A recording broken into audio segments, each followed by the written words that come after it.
This year, Havering Libraries have had 1.6 million visitors. We've joined 10,000 new people to our libraries, and we've had over 150,000 hits on our online resources. In Romford Library, we are seeing around about 1,000 people a day plus coming through the door, so we are actually experiencing more visitors than we've ever had before. This shows, hopefully, that we're providing the right service, the service that people want, and we're still relevant to the people in the borough. Running big events attracts people from right across the borough to libraries, and once they've been in the library they start to see what libraries do, and it brings them back. I only spoke to somebody yesterday actually who hadn't used the library I think for a while and had a problem with people talking in there. And I said, you know, if the libraries were like they used to be, which was very quiet atmosphere, nobody really talking, in my opinion then libraries wouldn't be able to exist really to a certain degree. So by bringing in the big events, my way of thinking is we can bring in very well-known people, such as the people we've had in recent years, to an area like Rainham, for example, which is on the outskirts of London, for a good price. You know, most of the time it's between £5 and £7.50, to see somebody who really they wouldn't be able to see unless they went up to the city and paid, you know, maybe 20–30 quid. And that's massively important. We bring in customers who didn't realise we did that, and so by bringing them in they then realise that libraries are not what they used to be, and so by doing that also we attract more customers. Rainham is my local branch, and unbelievably I use it to get my orange sacks. That's one thing I use it for, and I come to the evenings when we have the authors, which are absolutely brilliant. Anne Cleve, author of Vera, and that was really interesting.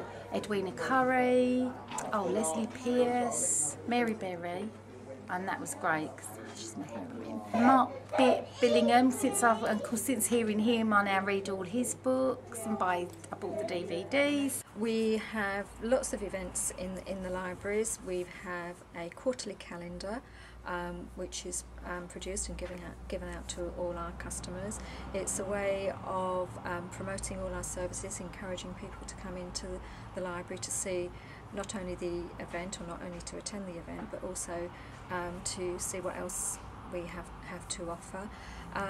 We have community profiles which are based on census data and mosaic data, and this allows us to know the complete makeup of the community of each branch, whether a particular library has lots of older people in their community or lots of younger people, what sort of socio-economic groups they belong to. So that helps us to profile the events that we have in each of the libraries. It might be that there's not very many children in one particular area, so they may not run a Saturday craft club or some of the other events that we run for children. This is my local library. I love it because the staff are so friendly. We can come in, I run a book club here.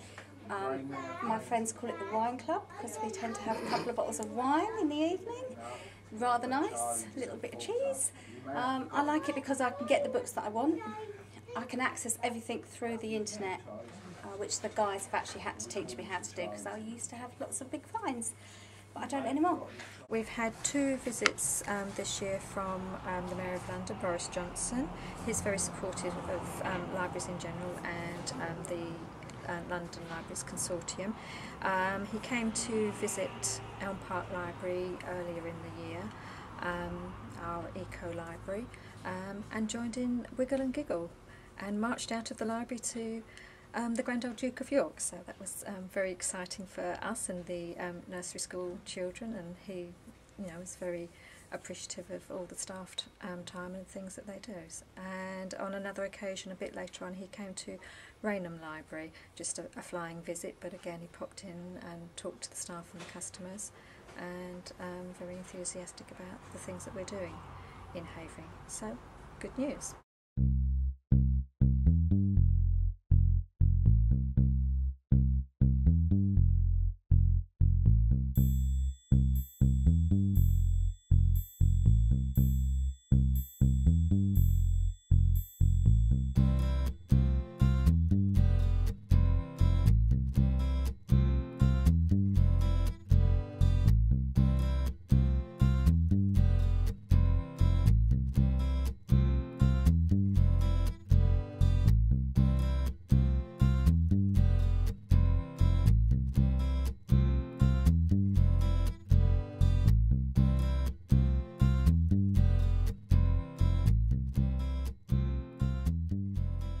Our ebooks program is going really well.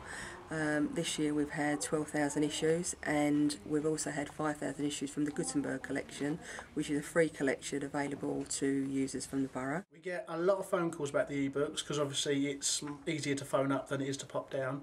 It's really popular, and probably the main reason why is its compatibility. You can use it on virtually any platform: Android, iOS, that's the Apple software, Windows, I think even maybe Linux, but mainly all them kind of. It's really widespread and easy to use. You can use it directly on your smartphone or tablet as well. You don't actually need a PC because the risk of sounding incredibly cheesy, they have an app for that. When people come into the library, of course we can tell them face to face about all our events and all our lovely things that are going on, but beyond that, what we really need to do is reach those people that perhaps don't come so often into their library, or perhaps don't come at all. So we make the best possible use of social media. We are on Facebook and Twitter, and we do have a YouTube as well. So if we perhaps advertise our events on Facebook and encourage people that we've spoken to face to recommend that to their friends, there's a spin-off from that. So we're actually extending that beyond the people we meet every day. Facebook, Twitter, YouTube, for us they're incredibly important because we can have maybe 150 people who like our Facebook page, but if they hit share on any of our status updates, that goes to all their friends, and if they've got 300 friends, our reach is just fabulous on these things. It means that we can constantly be putting information on there, and it also makes it quite personal to people. So for instance, having somebody putting an update on that Jacki came and read stories to a school the other day, it's just absolutely lovely because the children of that school can see it and they can say, oh, that was me, that was Jacki that read the story to me. It's really nice for people reading that to say, oh, oh, great, they have class visits and they read to the kids and they teach them about the library. We put all our events up there, we put photos up there. We also put things up there like news events, so it could be that somebody's seen an interesting article, so we're really trying to push the library world as well in that. So, and we reach loads of people that way more than we could just by standing in the library. So this year we've introduced 13 new online resources. We're trying to attract different people to the library, people that perhaps don't usually use us, and to provide information to more people where they want it, when they want it. For example, we've introduced lots of reference material. Traditionally we've had one reference book which people have had to come to a central library for, but this year we've introduced online reference services, which means that people can access it anywhere they want, from home, from the library, and get support from staff when they're in the library to use them. So basically the cost of that is cheaper than buying books, and it provides a service to a wider group of people. The online stuff now is it supports the library so well. I mean, as I said before, the social networking sites especially, and everything that we do online is the way forward. That's exactly what it's going to be like in the future. I mean, just as an example, to even get a leaflet in the library now sometimes is difficult because it's all online. So you need to make people aware of what we do. Facebook, definitely. I mean, you've only got to go onto the Facebook page and you can literally find out what all 10 of the libraries are doing. And most of the stuff that goes on there, although professional, is funny as well, because then, as I said, you get to know the libraries, you get to know the staff. I must admit, I do sit of an evening and I've got it sitting by me, and I do tend to sort of click in and out while I'm watching TV. I suppose that's a bit sad, but yes, I do that, and the Havering Library stuff comes up quite easily. I mean, I've only been using it for 2 or 3 weeks, but it is all there, and I've seen different events going on in different libraries. There's a pamper evening coming up that I'm quite keen on. There's a cheese and wine evening that I thought, yes, that'll be good. We've had the Dickens events and different things like that, so yeah, I think it is very good, very, very easy to use. We have an extensive mailing list as well, so we can actually email out our events calendar directly to a person's inbox. So even if they can't get into a library to pick up a calendar, they've got no excuse to say, I didn't know about that, because we've sent it to you, so we're making best possible use of that. We've been expanding on our catalogue of videos this year and added a few more. These appear on YouTube, but they also appear on our television network. This basically shows people coming into the library what we do and what sort of people attend. It's particularly helpful for those people who can't read and write, giving them confidence to actually see that it's actually ordinary people using our libraries and having fun.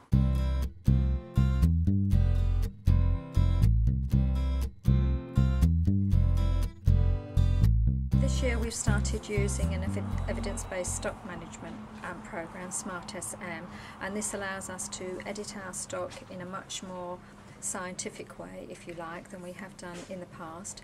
It gives us reports of the way our stock is working on a monthly basis. It shows us how many times a book has been out, and it will flag that up to us, so we can make a decision on whether or not we want to keep a particular book if it's had so many issues, whether we want to withdraw it from stock or replace it. It gives us reports of stock that hasn't been greatly used from a library, and again we can have a choice as to what to do with it, whether it's no longer in date and we want to take it out of stock, or it also will flag up whether a range of titles or subject areas would go have more use at another library. If I'm in a library and I particularly want to read a crime book, if that library doesn't have enough crime books to meet the needs in that area, this system will actually say you need to get more crime books. The way we do that is we don't automatically buy them. Whereas before, if we identified a gap, we would say, okay, fine, we need more crime books. We know we need more crime books. But what this system does is it looks at all the crime books across the borough and it says, actually, there are some in this other library and they're not working hard enough. So they're sitting on the shelves, they haven't been issued recently. So what that does is it flags it up to the system and it says, send them over to my library because actually there's people there who want those books. So this is particularly good with a lot of our non-fiction stock. So it could be a particular hobby. Train spotting is a good one that gets moved around a lot. Somebody will have a particular interest in a branch, and this enables the books that are sitting doing nothing at another branch to actually come over. So effectively what it's doing is it is making the stock that we have on the shelves work much harder.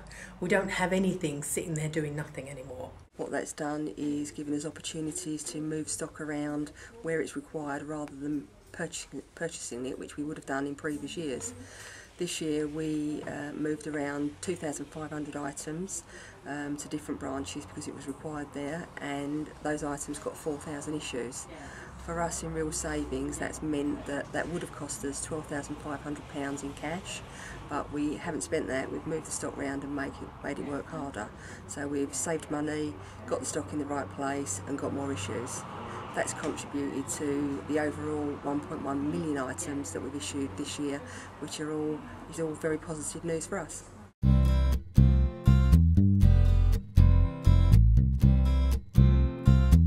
Volunteers are absolutely crucial to us running this branch. Without our volunteers, we couldn't manage the children's summer reading scheme in anywhere near the way that we manage it now. They come in, they run sessions for us, they manage the admin of that for us, they keep the records of it, they build relationships with the children and the parents to ensure that the scheme is run successfully. They hand the stickers out. Some of the volunteers come back to the school assemblies and do the medal and the certificate presentations to the children. It's absolutely vital that we get volunteers on board to help us. We just don't have the resources without them, and we are eternally grateful to our volunteer base.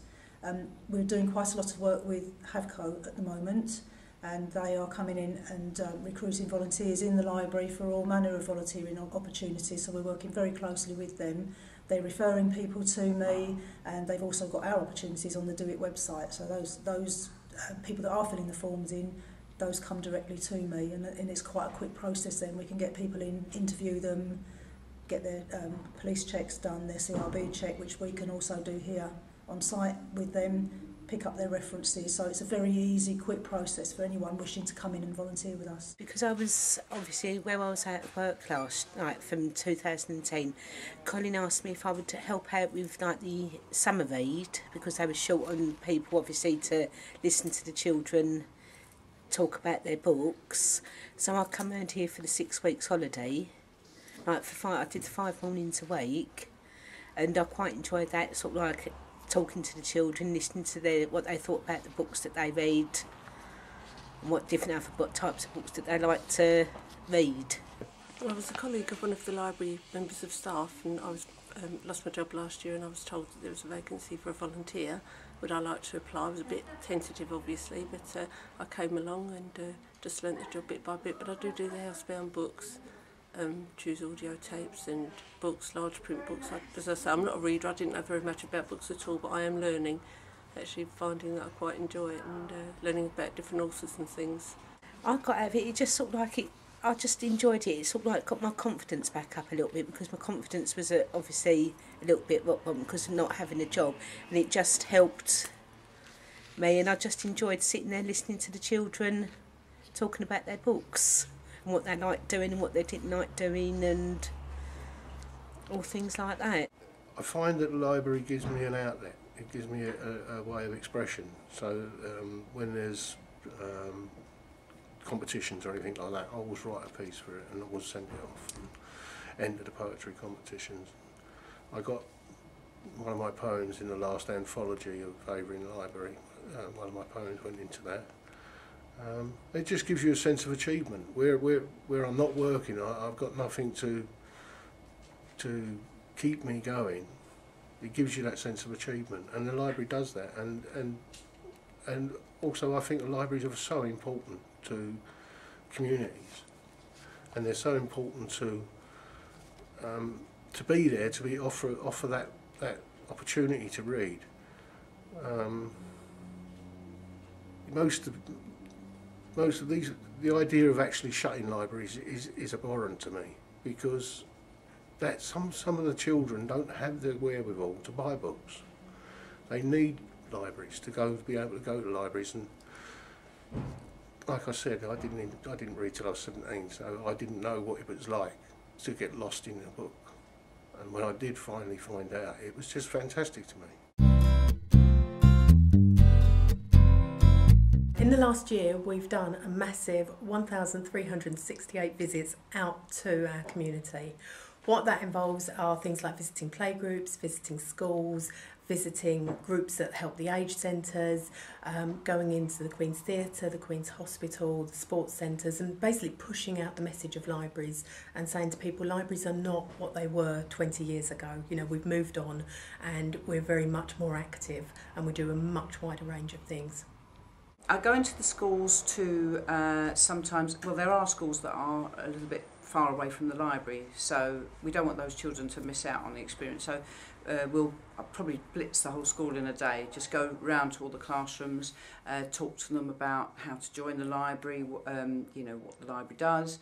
And then just at the moment, I've been doing this project called the Kate Greenaway Project, where you take the books in.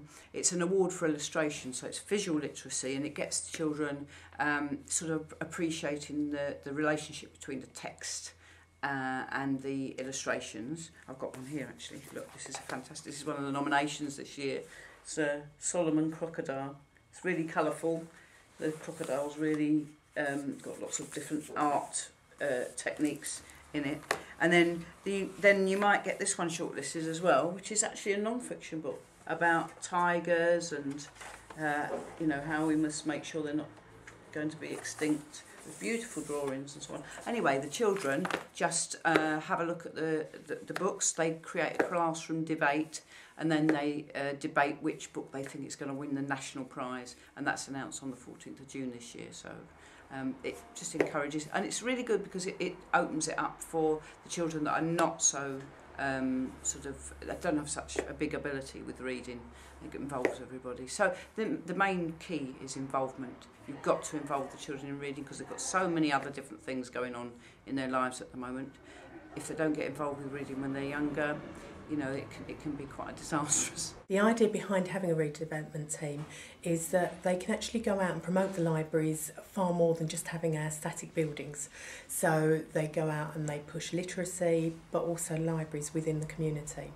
So for instance, I might have a staff member who'll spend the morning in a school. They might then go and visit 3 playgroups in an afternoon. So they're very busy. They're always running here, there and everywhere. On the adult side, they might be off doing a standover at the Queen's Hospital in the morning, and they might go off and do perky pensioners in the afternoon.